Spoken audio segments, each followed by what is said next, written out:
Assalamualaikum warahmatullahi wabarakatuh. Saya Putri Devi Handayani dengan NIM 21403121 akan mempresentasikan materi tentang etika bisnis dan manajemen sumber daya insani. Untuk materi yang pertama yaitu pengertian dari manajemen sumber daya insani. Pengertian manajemen sumber daya insani yaitu suatu proses dalam menangani berbagai masalah pada ruang lingkup karyawan, buruh, manajer, dan tenaga kerja lain untuk dapat menunjang aktivitas organisasi atau perusahaan demi mencapai tujuan yang telah ditentukan.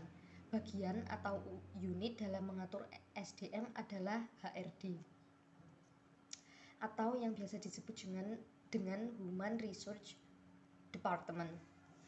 Manajemen sumber daya insani adalah ilmu dan seni dalam mengatur hubungan dan peran tenaga kerja agar efektif dan efisien untuk membantu terwujudnya tujuan perusahaan, karyawan, dan masyarakat.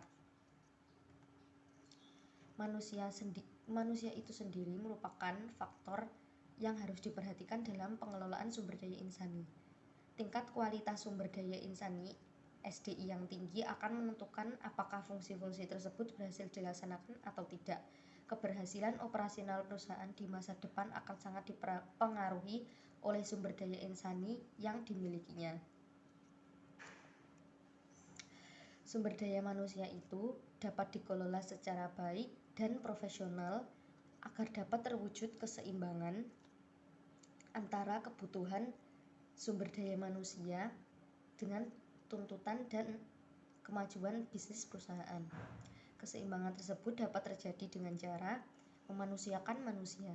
Keseimbangan tersebut merupakan kunci sukses yang paling utama bagi perusahaan agar dapat berkembang, agar dapat tumbuh secara produktif dan wajar. Manajemen sumber daya insani didasari pada suatu konsep bahwa setiap karyawan adalah manusia, bukan mesin, dan bukan juga hanya menjadi sumber daya bisnis yang hanya digunakan. Unsur manajemen yaitu manusia tersebut. Untuk materi selanjutnya yaitu landasan hukum MSDI. Landasan hukum MSDI ada 3, yaitu yang pertama Pasal 4 Undang-Undang Nomor 3 Tahun 2003 tentang Pembangunan Ketenagakerjaan. Yang kedua sarana perlindungan hukum preventif, dan yang ketiga sarana perlindungan hukum represif. Untuk yang Undang-Undang Pasal 4 yaitu bertujuan mendayagunakan, memberdayakan, mewujudkan pemerataan, memberikan perlindungan, dan meningkatkan kesejahteraan tenaga kerja dan keluarga. Selanjutnya sarana perlindungan hukum preventif. Subjek hukum diberi kesempatan untuk menyuarakan keberatan atau pendapatnya sebelum suatu keputusan pemerintah mengambil bentuk final di bawah perlindungan hukum preventif ini. Maksud dari hukum ini yaitu di hadapan hukum setiap warga negara diperlakukan dengan rasa hormat, dengan sama, tanpa membeda-bedakan yang satu dengan yang lainnya. Sumber daya manusia dan tenaga kerja merupakan bidang yang sangat memerlukan perlindungan hukum ini. Dalam hal perlindungan sumber daya manusia, perlindungan hukum preventif ini diutamakan, sesuatu yang berfungsi sebagai perlindungan terhadap dampak buruk yang lebih parah yang biasanya disebabkan oleh pelanggaran terhadap undang-undang yang telah ditetapkan atau yang telah disepakati bersama. Selanjutnya yaitu perlindungan hukum represif. Yang dimaksud perlindungan hukum ini yaitu perlindungan hukum yang bersifat represif berupa menyelesaikan konflik. Artinya yaitu perlindungan hukum yang jenis ini itu perlindungan hukum ini mencakup pengelolaan perlindungan hukum oleh peradilan umum dan peradilan tata usaha negara di Indonesia. Gagasan pengakuan dan pembelaan hak asasi manusia menjadi landasan dan sumber perlindungan hukum terhadap kegiatan pemerintah. Yang selanjutnya yaitu strategi yang digunakan perusahaan guna mengembangkan sumber daya insani, yaitu yang pertama pelatihan. alasan perusahaan memilih pelatihan agar lebih efektif. Maksudnya ringan biaya, tidak menghabiskan banyak waktu, dan terbukti hasilnya. Adapun konsep dasar pelatihan itu sendiri yaitu berupa praktek. Selanjutnya pendidikan. Pendidikan ini contohnya seperti penugasan, artinya pekerja akan belajar pada ruang formal dan fokus utamanya adalah meningkatkan value atau pengetahuan diri. Yang ketiga yaitu rotasi. Selain pelatihan dan pendidikan, memindah tempatkan pekerja adalah bentuk pengembangan praktis, di mana pegawai ditempatkan pada lingkungan baru dan pekerja baru yang menuntut adaptasi. Selanjutnya yaitu penugasan. Cara lain mengembangkan pekerjaan adalah memberikan perintah langsung seperti diikutsertakan dalam suatu tim, dilibatkan untuk menyelesaikan masalah, ditugaskan melakukan presentasi, dan lain sebagainya.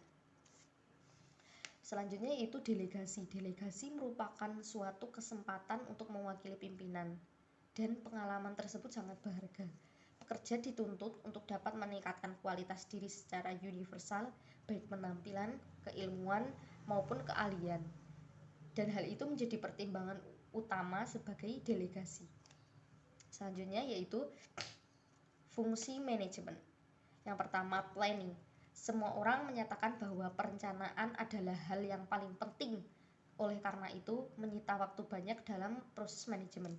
Yang kedua yaitu pengorganisasian atau organizing.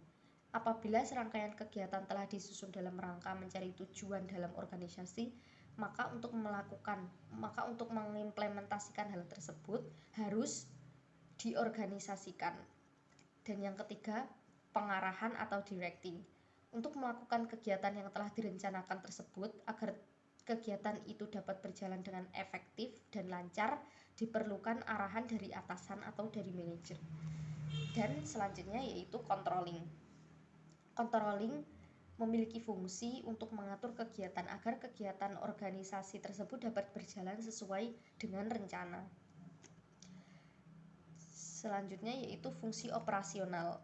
Fungsi operasional tersebut mencakup tentang pengadaan sumber daya insani atau rekrutmen. Fungsi rekrutmen ini bertujuan untuk memperoleh jenis dalam tenaga kerja dan memperoleh sumber daya insani yang tepat sesuai dengan kemampuan yang dibutuhkan oleh unit kerja yang bersangkutan. Yang kedua yaitu pengembangan atau development. Tenaga kerja merupakan sumber daya insani yang telah diperoleh oleh suatu organisasi. Jadi perlu pengembangan sampai pada taraf tertentu untuk sesuai dengan perkembangan organisasi tersebut. Yang ketiga yaitu kompensasi. Kompensasi adalah fungsi manajemen yang sangat penting. Melalui fungsi itu, organisasi memberikan balas jasa yang memadai dan layak kepada karyawannya. Dan yang terakhir yaitu integrasi atau integration. Integrasi adalah kegiatan manajemen yang bertujuan untuk merekonsiliasi kepentingan-kepentingan karyawan dalam organisasi tersebut. Dan yang kelima, pemeliharaan atau maintenance. Kemampuan sumber daya insani yang telah dimiliki oleh suatu organisasi perlu dipelihara, karena kemampuan tersebut merupakan salah satu aset yang penting bagi terlaksananya tujuan dan organisasi. Dan yang keenam, pemutusan hubungan kerja atau separation. Seorang karyawan tidak mungkin akan bekerja terus-menerus pada organisasi tersebut. Pasti suatu saat mereka harus memutuskan hubungan kerja dengan cara pensiun. Untuk itu, tenaga kerja atau karyawan harus dikembalikan kepada masyarakat. Sekian presentasi dari saya. Semoga bermanfaat. Ada kurang lebihnya mohon maaf. Wassalamualaikum warahmatullahi wabarakatuh.